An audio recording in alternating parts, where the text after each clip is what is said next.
Santé et chocolat.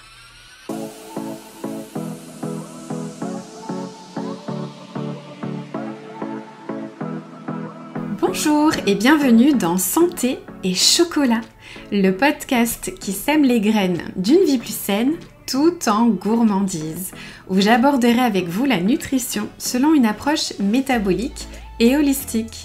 Je suis Céline Faustin, diététicienne nutritionniste depuis 2005, spécialisée dans le rééquilibrage alimentaire avec des notions de psychonutrition et de micronutrition. Derrière chaque épisode se cache un peu de mon parcours, mon histoire avec la nutrition, mais aussi beaucoup d'expériences vécues auprès de mes patients.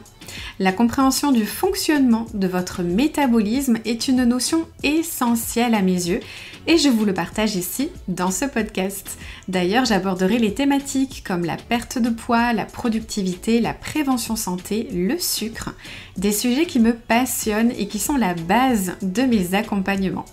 Seule ou avec des invités, je vous partagerai mes conseils simples et applicables instantanément dans votre quotidien. En toute sérénité, vous allez acquérir les connaissances dont vous avez besoin pour vous permettre de vous sentir bien dans votre corps, votre esprit et votre assiette. Installez-vous confortablement, prenez votre boisson préférée et un petit carnet. Je vous souhaite la bienvenue et une belle écoute. Bonjour à tous et bienvenue dans ce nouvel épisode de Santé et chocolat, votre rendez-vous bien-être où l'on parle de santé métabolique, de poids, d'énergie et de toutes ces choses que l'on ne vous explique pas forcément en consultation classique. Aujourd'hui, on va parler d'un sujet fondamental, une base incontournable que j'aborde systématiquement dans tous mes accompagnements, la santé de vos intestins. Et si je vous disais que l'état de votre microbiote peut être la raison pour laquelle votre perte de poids est bloquée malgré tous vos efforts? Vous mangez sainement, vous bougez, vous suivez les conseils, mais votre corps ne répond pas, il ne réagit pas. Alors restez avec moi, cet épisode pourrait bien changer votre approche. Alors premièrement, qu'est-ce que c'est le microbiote? C'est quoi? Pourquoi on en parle autant depuis quelques années? En fait, le microbiote, c'est cet ensemble de micro-organismes, principalement des bactéries, qui peuplent en fait vos intestins. Et on parle là de centaines de milliards de bactéries réparties sur plus de 1000 espèces différentes qui jouent un rôle fondamental et ça c'est absolument supra intéressant de le savoir. Non seulement ces bactéries participent à la digestion, à l'immunité, à la production de vitamines, mais aussi elles influencent directement vos hormones, votre métabolisme, vos humeurs et votre poids. Le problème, c'est qu'aujourd'hui, 80% des personnes que j'accompagne ont un microbiote déséquilibré, sans même s'en douter. Pourquoi? Parce qu'il est mis à rude épreuve. Trop de sucre, trop d'aliments ultra transformés, trop peu de fibres, antibiotiques à répétition, eau du robinet chargée en chlore, stress chronique, dentifrice au fluor et parfois même trop d'hygiène. Et ce déséquilibre, ce qu'on appelle la dysbiose, peut avoir un effet domino sur tout votre organisme. Alors, on va voir maintenant les conséquences métaboliques d'un microbiote déséquilibré.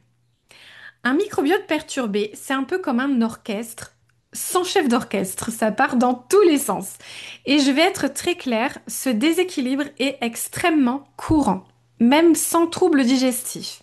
Parce qu'encore une fois, ce matin, j'ai eu des appels découvertes de femmes à qui j'ai parlé justement du microbiote, est-ce qu'elles en avaient déjà pris soin, etc. Et elles m'ont toutes les deux répondu, parmi les trois que j'ai eues. Les deux m'ont dit, non mais moi j'ai aucun trouble digestif. En fait, ce n'est pas un signe, c'est pas le seul signe en tout cas, d'un microbiote perturbé. Chez les femmes que j'accompagne, je retrouve ce déséquilibre dans 9 cas sur 10, même chez celles qui mangent sainement. Pourquoi? Parce qu'en fait, on ne parle pas ici uniquement de légumes ou de produits bio, on parle de l'équilibre d'un écosystème vivant, fragile et très sensible à notre hygiène de vie globale. Alors, maintenant qu'on sait ce que c'est le microbiote et pourquoi il est si précieux, parlons de ce qu'il se passe quand il est déséquilibré. Quand votre microbiote est déséquilibré, tout peut s'enrayer. La digestion, le métabolisme, le système immunitaire, l'humeur, le sommeil, l'inflammation, en fait, c'est un effet domino. Et ça commence souvent de manière sournoise. Vous vous sentez plus ballonné, plus fatigué, plus nerveux, nerveuse, avec des envies de sucre que vous ne comprenez pas. Vous avez l'impression de ne plus maîtriser votre corps ou que quelque chose cloche en fait. Mais pourtant, vos analyses sont toutes normales. Eh bien, ce n'est pas dans votre tête, ce sont vos intestins qui ne jouent plus la bonne partition. Premièrement, l'inflammation, c'est vraiment l'ennemi silencieuse. Un microbiote déséquilibré produit des toxines qu'on appelle les LPS, les lipopolysaccharides. Ces toxines passent dans le sang et déclenchent une inflammation chronique silencieuse. C'est-à-dire que vous ne vous sentez pas malade, mais vous ressentez plein de petits symptômes en toile de fond. Fatigue inexpliquée parce que le sommeil est ok, douleur diffuse, perte de motivation, morale en dents de scie, prise de poids localisée surtout au niveau du ventre. Et cette inflammation a un impact direct sur votre métabolisme. Elle ralentit vos fonctions hormonales, altère la réponse à l'insuline et bloque littéralement la perte de poids. Notamment aussi vis-à-vis de la leptine, qui est l'hormone de la satiété, qui est perturbée du coup dans ces cas-là. Et je vais vous inviter à écouter l'épisode 14 de mon podcast qui s'intitule Plus tu as de graisse, moins tu devrais avoir faim, dans lequel je développe du coup ce sujet à propos de la leptine. Deuxième point d'un microbiote déséquilibré, c'est qu'il va influencer vos hormones et vos fringales. Ce que l'on sait aujourd'hui, c'est que les bactéries intestinales peuvent communiquer avec votre cerveau. Elles produisent des neurotransmetteurs comme la sérotonine, la dopamine ou encore du GABA qui influencent votre humeur, votre stress, votre motivation et même votre satiété. Un microbiote déséquilibré peut donc vous faire rendre plus irritable, plus anxieuse, avec une plus grande appétence pour le sucre ou le gras, surtout le soir quand la fatigue arrive. Et attention, ce ne sont pas que des envies psychologiques, ce sont vos bactéries qui réclament leur dose. Et c'est pourquoi vous vous sentez parfois incapable de résister, même quand vous savez quoi faire. Troisième point qui font que un microbiote déséquilibré peut avoir une influence, c'est que vos intestins pilotent vos hormones de la faim et du stockage. Deux hormones clés sont directement impactées, la leptine, l'hormone de la satiété, dont je vous ai parlé tout à l'heure, et la gréline, l'hormone de la faim. Et en fait, un déséquilibre intestinal peut perturber la régulation, vous poussant à manger plus souvent et avec moins de contrôle. Résultat, vous stockez même quand vous mangez raisonnablement. Et ce stockage se fait prioritairement au niveau abdominal, là où l'inflammation est la plus forte. Par rapport au poids spécifiquement, et c'est du coup le quatrième point, de nombreuses études ont montré que les personnes en surpoids ou obèses ont souvent une diversité bactérienne réduite, une surreprésentation de certaines souches pro-inflammatoires et une moindre capacité à extraire les nutriments de façon optimale. Et du coup, chez ces patientes, je le constate tout le temps. C'est celles qui ne perdent pas de poids malgré leurs efforts, c'est celles qui sont épuisées, gonflées, frustrées, et elles ont toutes en commun un intestin en déséquilibre. Et pourtant, on ne parle que très rarement de ça. On parle de calories, de sport, de motivation. Mais si la base, donc votre microbiote, ne va pas bien, vous êtes en train de courir un marathon avec une entorse. Pour imaginer un petit peu. Donc maintenant, je vais vous donner des conseils. Comment prendre soin de son microbiote pour relancer sa perte de poids. Alors, Maintenant que vous comprenez à quel point votre microbiote influence votre métabolisme, vos hormones, votre énergie, votre digestion et votre poids, la vraie question c'est qu'est-ce que vous pouvez faire concrètement pour l'aider? Et bonne nouvelle, vous pouvez faire beaucoup. Ce que j'applique systématiquement avec mes patientes, c'est de repartir de la base. Avant de parler déficit calorique, plan alimentaire ou stratégie sportive, on régénère le microbiote. Pourquoi? Parce que tant que votre microbiote est inflammé, votre corps se protège. Tant qu'il sera en mode survie, il ne cherche pas à perdre du poids. Il bloque, il stocke, il résiste. Et vous vous sentez découragé, voire coupable, alors que le problème est plus profond.